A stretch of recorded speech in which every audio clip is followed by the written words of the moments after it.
When I first started fitness, I made so many mistakes along the way.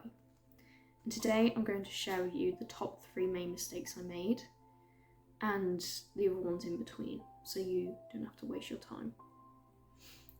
So let's just get straight into it.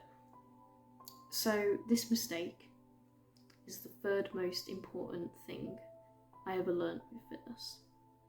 And it's the number 1 reason most people start fitness. Aesthetic reasons. I'm going to use a female example here, but this can be applied to men as well. So women normally want this skinny waist, no fat on their stomach. But the issue with this is that it can cause a lot of perfectionism and a lot of body dysmorphic issues, especially for someone that doesn't actually need to lose weight. And this is what destroys people's self-esteem and physical health a lot of the time. People do extreme fitness to look a certain way, but it becomes a vicious cycle where they work hard, they burn themselves out, they stop and start again, and the cycle just continues like that. It's why I will say, make sure you have good self-esteem if you have extreme goals for yourself. But I'll touch on this a bit more later. I even struggled with this one for a skinnier waist, and if at the time I'd just changed my mindset and realised what I really wanted to do, I would have had a sustainable goal of wanting to be strong. There wouldn't have been this margin of where I was and who I wanted to be. A better approach to take is to go to the gym for you, which sounds very cliche, but it makes sense. But what I mean is, if you are not overweight or you're average in health, think about the reason you really want to go. If it's for society, I'd say there's no point, because you'll spiral and you'll never look good or never look perfect in society's eyes. But for you, you can be what you want. I think striving for looks is a much harder game to play for yourself without destroying or tearing yourself apart. So I would mostly avoid it. And just don't diminish your self-worth based on wanting to be like someone else or because someone else has like expectations of you. Even bodybuilders and people who do calisthenics aren't insecurely chasing a beauty standard. They are aiming to be the best of themselves. People need to know that their self-worth isn't necessarily defined by the way they look or how much they try. And if at the end you still want to look better, then that's okay, but do it for you, not anyone else. The next thing I'd like to touch upon is how other people can benefit your fitness journey, and how beginners can actually give you a new perspective that you wouldn't have seen otherwise. And this is because they're more open to adapting to certain exercises. Maybe if you're more advanced, then you're more likely to have strict routines where these routines don't change. So let me use an example with me. If I just listened to my friend telling me to rest my legs because of the risk of me injuring myself, I wouldn't have been injured for 5 months. I thought, well, he doesn't know anything, he doesn't understand. And in fact, he could see as an outsider what I was doing to myself. The point is that you shouldn't be too quick to disregard someone else's point just because they're not an expert, as they may have something insightful to say. This is the second biggest mistake I made with training, and honestly, it almost ruined all my progress. And it's not resting. And make sure you watch till the end so you can watch my biggest mistake that I made. So, after actually resting from my workouts, I realised it was harder than working out. Not physically, but mentally. You start to feel lazy and guilty, and it can feel like even when you are exercising, you aren't good enough. So when you rest, you feel it 10 times worse. A lot of this relates to what we've been told. Keep working harder and you'll achieve your goals. But you'll never get the results if you just keep grinding You'll reach a point of plateau like I did, and there won't be a way of you rectifying it until you change. Let me give you an example. It's like holding a glass of water. Hold it for 2 hours straight and you'll drop it no matter how much determination you have. But if you hold the glass up for 5 minutes, rest for 5 minutes, and do that in intervals, yes, it would take longer to do this, but eventually you'll achieve a higher rate of holding the glass and you'll exceed 2 hours. That's what rest allows. That's what lets you go further.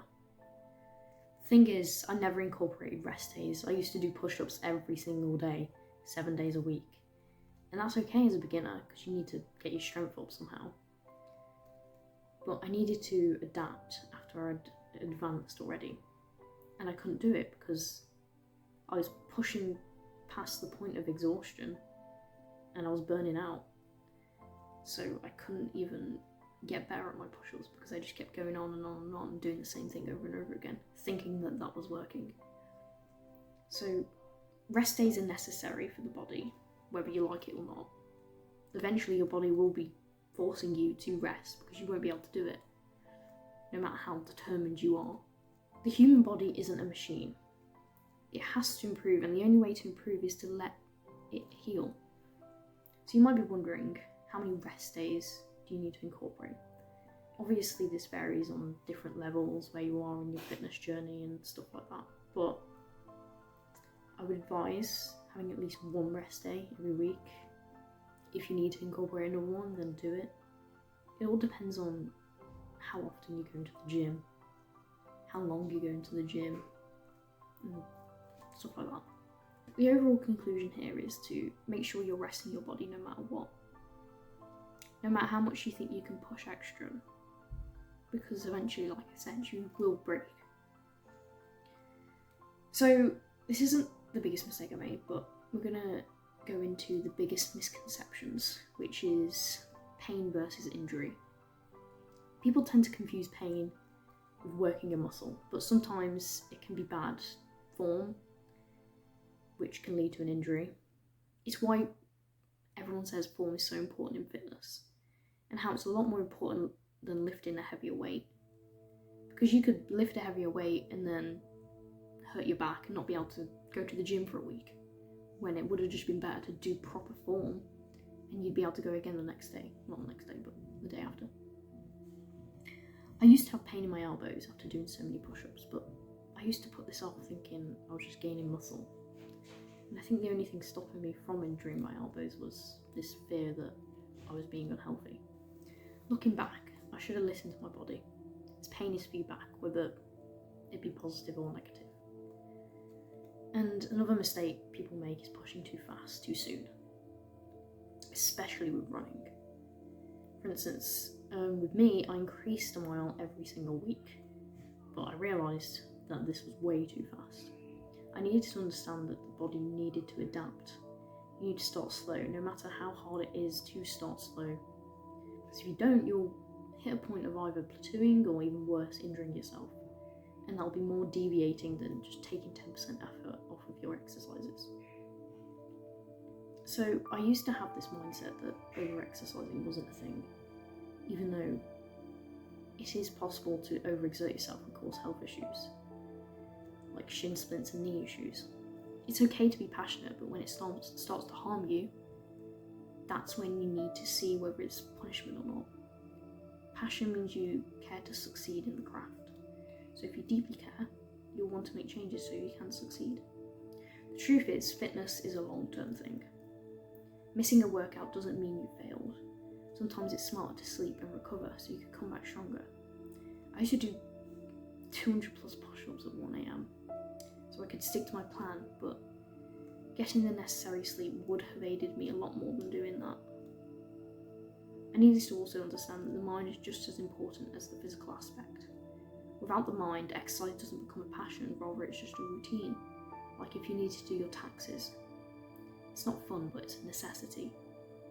And that is not the way you want to look at fitness. You want to look at it like a passion, and you want to learn to enjoy the process. I think exercise should at least be fun 20% of the time, if not more. Because if exercise isn't fun at all, you dread doing it, it becomes the enemy rather than the friend. And you'll burn out. I mean, just let exercise aid your life and boost everything else, not bring it down. It will not only improve the physical aspect, but also the mental one. For me, once I treated it as a passion, not just a routine, I found discipline just came naturally. That mindset made all the difference. I used to think that doing multiple exercises in the gym, spending 2 hours there wasn't every day, it was 5 days a week, was the only way. So you may say, well, if I'm training to be a pro athlete, then I do need to spend that amount of time in there. That's fair, but for the majority of people, it's just wasted energy. It's added work which literally will not aid you. Most of the time we exercise the same muscles anyway, with whatever exercise we are doing. For example, I've seen a core exercise work both the core and the quads at the same time. And I get if you're a bodybuilder or you want specific muscles to grow, and that's fine. You probably will have to spend a bit more time on those muscles, but for most people, and strength gain, you'll just need one exercise for each part of your body. For example, a 5k. You need to learn to go slow at the start so you can increase your speed gradually, rather than just doing full out at the start and wasting all your energy. That's a mistake I used to make all the time. I used to always just sprint at the start without slowing down. I just keep going until I got to like 3k and I was like, I'm absolutely gone. I used to push through it, but I used to get better times when I just relax and leave it. Kind of already talked about this, but another obvious one is going slow at the start doesn't mean you're weak. It means you're adapting to something and being smart about your routine. And that, genuinely, if you want to advance, that is the only way you're going to get there. These are all strategic moves that people make, and if you want to improve in your fitness, that's what you have to do. Remember, it's okay to hate exercise sometimes. You'll come to a point where you despise it, where you are plateauing, but the thing is, the time you put in, the consistency is what matters. And that is something you should be proud of. When we're seeing marathon runners in a race, we tend to be proud of them running the marathon, getting first place or whatever. But what we should be awarding is not the hard work, but the consistency in their chosen field. The tears, the fails, the pain, the injuries, because through all that, they're not quitting. That is the real win. So there's a difference between passion and identity, and I needed to distinguish between both. And I think it's okay to have this obsession, because I do love it at heart. It's like a relationship. There's going to be times where it's annoying and difficult, but in the end, it's my passion, something I love, and that's okay. So don't let anyone tell you differently that you're too obsessed with exercise. But what does cause issues is making fitness your entire identity, because it means when you fail or you rest, it symbolises who you are, showing you're only good when you're working hard and you're bad when you're not, which obviously isn't true, and it's not a good way to look at life. It's not a good way to have an identity. And here's another thing I wish I knew. Self-esteem is just as important as effort. I wish I knew it was okay that people were better than me at certain things, that just because someone performs well, it doesn't diminish what you can do and what you're capable of. Sometimes you need to just think about what you're doing, and I would describe it as taking a stoic approach towards fitness. That brings it back why you need higher self-esteem if you want to advance in a workout. Like, for example, with low self-esteem, you'll get past the beginner stage, sure. You'll start to advance and you'll get critical of yourself even more, and eventually you won't be able to take it. You'll keep failing, you'll think, I'm never going to reach these high expectations that I have, so maybe I'm just not built for this. You've been fed this lie too long that if you're not working 24/7 then you failed. It isn't true, and I'll tell you why. Fitness isn't just a straight line you can go down. There will be times when you're forced to take a step back, maybe due to an injury. What's important is you coming back. For example, I've done my last run recently because I finally had to admit that I don't know if it's shin splints or shin issues, but every time I ran, I always have shin issues. And now I'm cross-training for a month and it's gonna suck. But I know I'll always come back. It's a long game you have to play, not the short one. So, here it is. One of the most important things I ever learned in the last 8 years with fitness is this is really, really difficult. Which seems really obvious and, or maybe seems a bit counterintuitive to say, or just, you know, not really useful information, but I think people have an issue with knowing that what they are actually doing is basically more than the average person. If you're going to the gym 2-3 times a week, trying to improve, trying to do all these things, it's actually really difficult. But we get convinced that it's not because it's just normal routine. But I think if people recognise more and more how difficult this is to do, they'll realise how good they are at doing these things. And they'll be more inspired to do it even more because they think, hey, I've done this really difficult thing and I'm still pushing through. I'm doing this really difficult thing and I'm still going. That's what really helps me to not think I'm not doing good enough, or to think I was being lazy or feel guilty for not doing a certain workout. It helped to know that this is really, really difficult. Like before, I would think that the difference between running 9 miles and 10 miles was basically the difference between me running and doing nothing. And that kind of perfectionism does kill progress. So if there's anything from this video you take this. Not everyone can stick it out. People quit.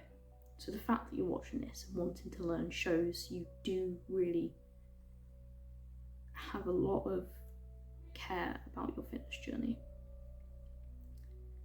And progress isn't perfection. It's about showing up, because if you simply aim to be perfect in one exercise, you'll never grow. Like, it's good to install habits, but to mess up on them a few times isn't a bad thing. It actually means you're learning and adapting to something so you can be better. Another thing I learned was I don't need to exhaust myself every time I go to the gym. That I don't need to do a perfect number of reps to gain muscle.